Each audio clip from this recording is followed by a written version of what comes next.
Ciao, sono Caruso Colzi di carusocolzi.com. Allora, l'ho detto in inglese, carusocolzi.com. Allora, oggi ti voglio parlare di relax e infatti mi vedi abbastanza rilassato.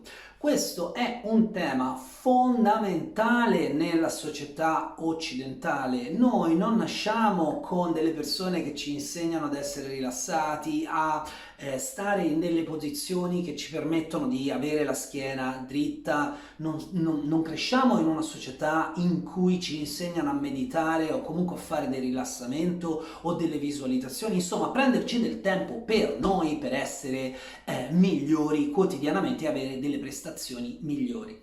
Sì, il relax è legato alle prestazioni. Noi nasciamo in una società dove ci dicono lavora di più, fai di più, sii più produttivo. Ho capito, ma se non ti fermi e non ti rilassi, non puoi nemmeno produrre bene, perché stai immagazzinando sempre più stress. La parola stress è una parola enorme, mi piacerebbe parlartene ancora di più, ma oggi ci focalizziamo invece sul relax. Però le due cose, capisci bene, che vanno insomma a braccetto. Noi siamo molto stressati, siamo continuamente bombardati da informazioni, da distrazioni, da cose da fare, e anche quando ci rilassiamo un attimo, accendiamo il cellulare, cominciamo a fare swipe avanti e indietro e guardiamo la televisione e siamo a mangiare e c'è qualcuno che ci parla, non ci rilassiamo mai. Il relax è fondamentale e non ha a che fare con le ore di riposo che noi usualmente facciamo la notte e che ci prendono una media di 6-8 ore. Non ha a che fare con quello. Dobbiamo imparare ogni oretta, ogni 2 ore a rilassarci un po'. Esistono degli esercizi? Hai voglia te se esistono degli esercizi? Ne esiste una montagna di esercizi. Quali sono i migliori per te? Questa è una bella domanda. Io, non conoscendoti, non ti posso dire quali sono i migliori per te. Qui apro una parentesi. Attenzione a non cadere nella trappola di quegli imbecilli che fanno i video e ti dicono questo è il migliore esercizio di rilassamento. Ma che cazzo l'ha detto? Non sanno nemmeno a chi stanno parlando. Allora, se una persona è sovrappeso, se una persona è mingherlina, se una persona è molto flessibile, è dinamica, fa attività fisica, o se una persona invece è paraplegica, in seggiola a rotelle, oppure molto anziana e non si muove bene, è chiaro che gli esercizi di rilassamento sono completamente diversi. Questa cosa l'ho già detta in altri video, è esattamente uguale agli esercizi di respirazione. Per piacere, mi sembra di essere l'unico in Italia a dirvi queste ovvietà, però siccome tutti quanti stanno cercando di vendere il metodo migliore e si dimenticano che il metodo migliore è quello che è migliore per il proprio cliente, non è migliore per tutti, perché siamo tutti diversi. Anche per gli esercizi di rilassamento ce ne sono una montagna, perché ognuno di noi ha bisogno di rilassare parti diverse. Io, per esempio, che faccio un lavoro molto mentale, è chiaro che quando vado a rilassare il corpo ho poca resistenza, perché praticamente sono sempre seduto. Quale sarà la cosa che mi sarà più difficile rilassare? La mente. E allora dovrò adottare alcuni schemi e alcuni esercizi di rilassamento mentale. Le persone che invece fanno un lavoro molto manuale, che magari l'hanno fatto per tanto tempo, ok? E quindi non hanno più bisogno di pensare cosa devono fare, lo sanno già fare, ok? Quei famosi lavori che fai e che nel frattempo parli con il collega, no? Vuol dire che già li sai fare e che hai la proprietà mentale di poterti distrarre mentalmente, perché le mani sanno quello che fanno. Però il fisico si stanca, entra in una fase di stress. In quel caso è inutile dire vado a fare una vacanza perché mi devo rilassare la mente. No, semmai ti devi rilassare il corpo. Ma come puoi benissimo notare, perché è successo anche a te nella tua vita,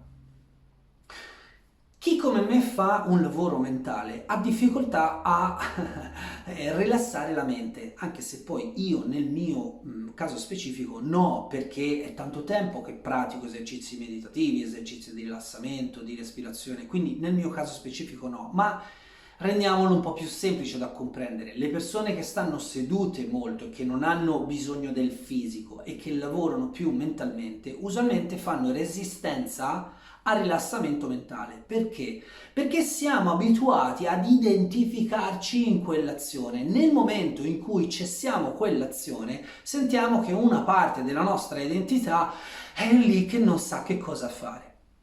È la stessa cosa per il corpo. Quando siamo abituati a muoverci tanto, io per esempio ho degli amici che lavorano nell'ambito dell'edilizia.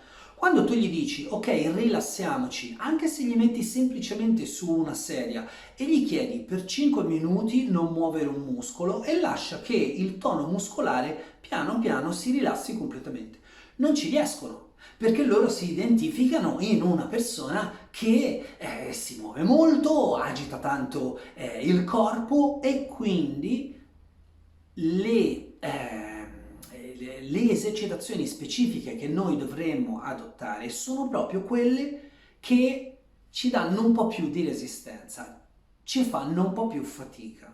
Chi fa più fatica a rilassare la mente dovrebbe fare degli esercizi per rilassare la mente. Spesso nella nostra società ci insegnano esattamente il contrario. Ah, vabbè, se ancora non riesci a rilassare la mente, parti dal corpo. Sì, ma il corpo sta rilassato in continuazione. Il corpo, semmai, lo devi muovere. Ed ecco che cominciamo a lavorare con questi uguali e contrari e cominciamo ad andare a creare dei livelli di compensazione e non, finalmente ora posso parlare di stress, non di scompenso, di threaten, di sensazione di minaccia, non ce la faccio più, oppure no, non voglio più pensare a niente e resistiamo e continuiamo a pensare. Tutte queste cose sono scompensazioni, non compensazioni. Che cosa si intende in maniera un po' facilotta con compensare? Cioè creare un equilibrio.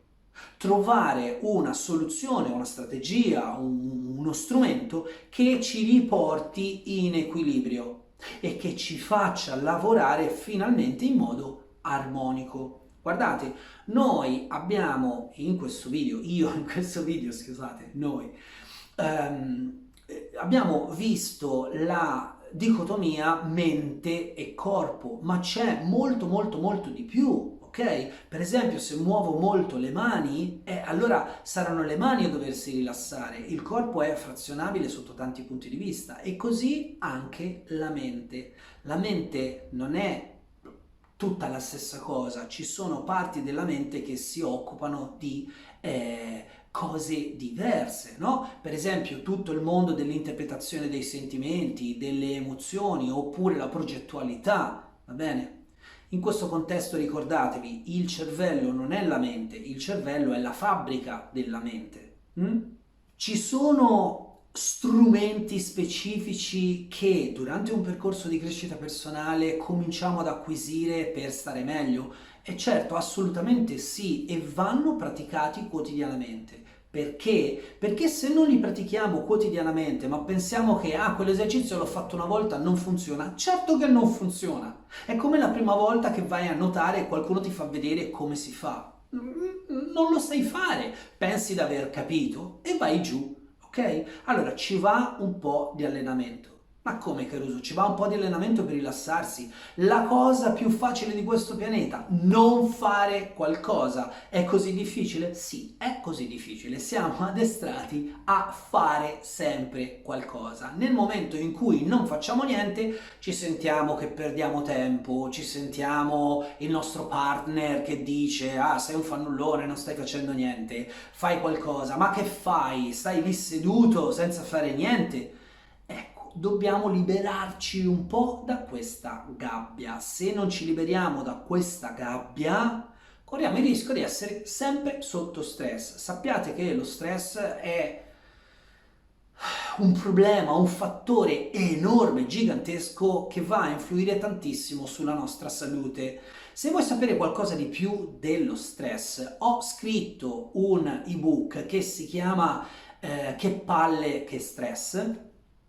Sì, lo so, è un titolo un po' simpatico, ma l'ho scelto per questo, Che palle che stress. E ti dà 15 tecniche specifiche veramente potenti per abbattere lo stress. Perché 15? È meglio conoscerne di più piuttosto che di meno. Certo, certo, perché ognuno di noi è diverso e quindi ho individuato 15 aree che sicuramente possono in uno o nell'altro fare al caso tuo. Sceglierai la tecnica che per te è più idonea ed imparerai ad abbattere lo stress. A quel punto un po' di respirazione, esercizi di relax e stranamente facendo meno nella tua vita otterrai molto di più, innalzerai la tua qualità di produzione, di percepito, di sensazioni e quindi vivrai meglio. È possibile fare meno ed ottenere di più? Assolutamente sì. Ti ho spiegato in questo video qual è la struttura dinamica da mettere in gioco. Spero che tu voglia utilizzarla. Ti ricordo, se vuoi acquistare il mio ebook Che palle che stress, lo trovi sul mio sito www.carusocolzi.com o comunque insomma se mi contatti vedrai che ci troviamo d'accordo. Quanto costa l'ebook? Un caffè. Ti chiedo solo un caffè. Ti chiedo un caffè perché secondo me questo è un ebook così tanto fondamentale per la salute delle persone che sarebbe davvero stupido darlo gratuitamente. Ho notato negli anni che le cose che prendiamo gratuite poi vanno nel cestino oppure sì, tanto è gratis, chissà che c'è scritto. Offrimi un caffè e datti la possibilità di ottenere degli strumenti così potenti. Bene, forse sono arrivato lungo, spero di averti chiarito un po' di aree del rilassamento. Ancora una volta, io mi chiamo Caruso Colzi, se vuoi fare un percorso di crescita personale con me, contattami www.carusocolzi.com. A me non rimane che rilassarmi un po' ed augurarti buona serata. A presto!